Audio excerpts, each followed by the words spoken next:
because my grandparents, my parents, since young, have been telling us, teaching us that one day we have to return to China because this is our roots. But having said that, we went to Singapore for education. And then later on, I had the opportunity to work in China, and I really treasure this opportunity. It feels like a circle. And then eventually we are back again.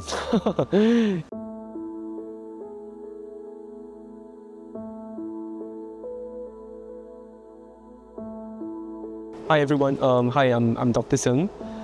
I'm a registered doctor in Singapore. I'm a general practitioner. Yeah, I have been in Chongqing for the past 2.5 years. I'm working with Raffles Hospital. I'm currently working as the Associate Medical Director of this hospital. Typically, when we talk about arthrosclerosis, most people have more than one medical issues. So they end up seeing a couple of different specialists in the hospital.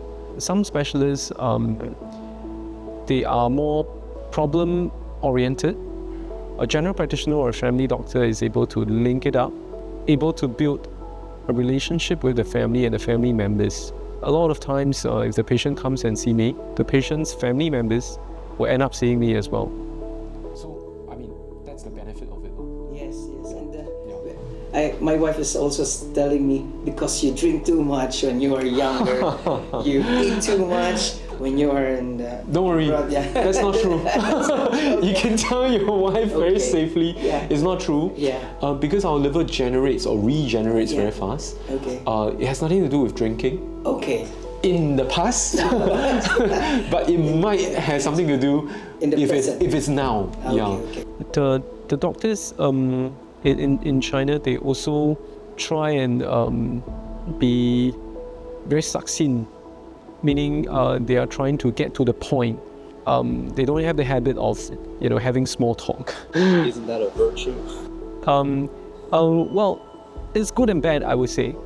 Because human interactions is more than just problem solving.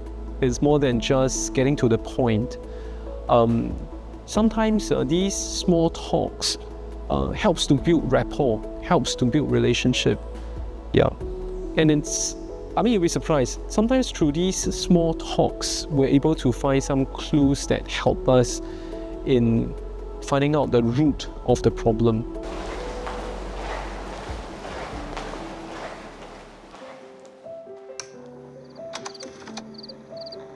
When I was very little, I was fighting with my brother at home. It was late at night. It could be 9 or 10 p.m.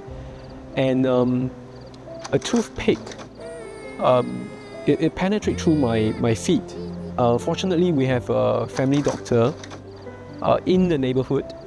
So we just went to his house. And then, my parents knocked on his door, and then we told him our problems. He's a friend. So he got up. He just opened his clinic just for me, and he just sold me back and gave me a shot.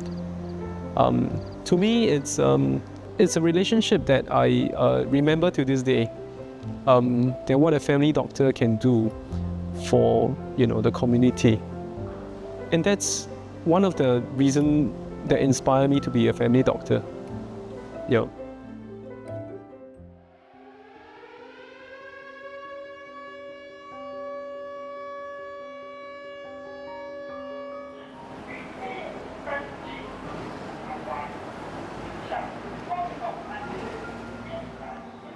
In a way, I'm more unique because I have a more unique background.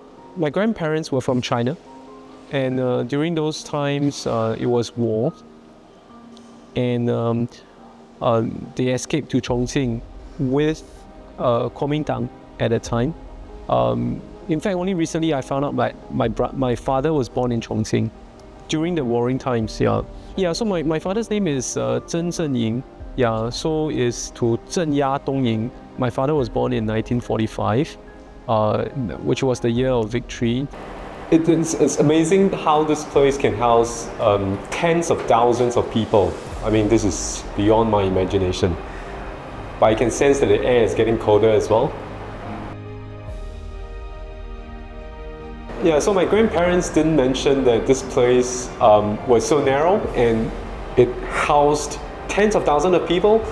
But they did tell me that the environment was very harsh and was very crowded, and people have to get in and out almost daily basis. The Japanese will actually bomb some of the sites, some of the bunkers, and one of the bunker that my grandfather, routinely go to, it collapsed. Fortunately, my grandfather wasn't in the bunker at the time, yeah, but he could have been. And it was a story shared by my aunt that, back in those days, everyone,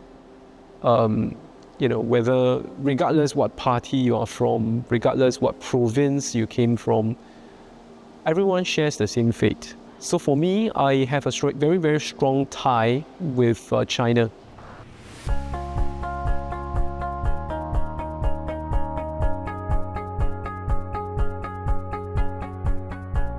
I used to stay in Juanchun. In Juanchun, a lot of people, they used to stay in Chongqing.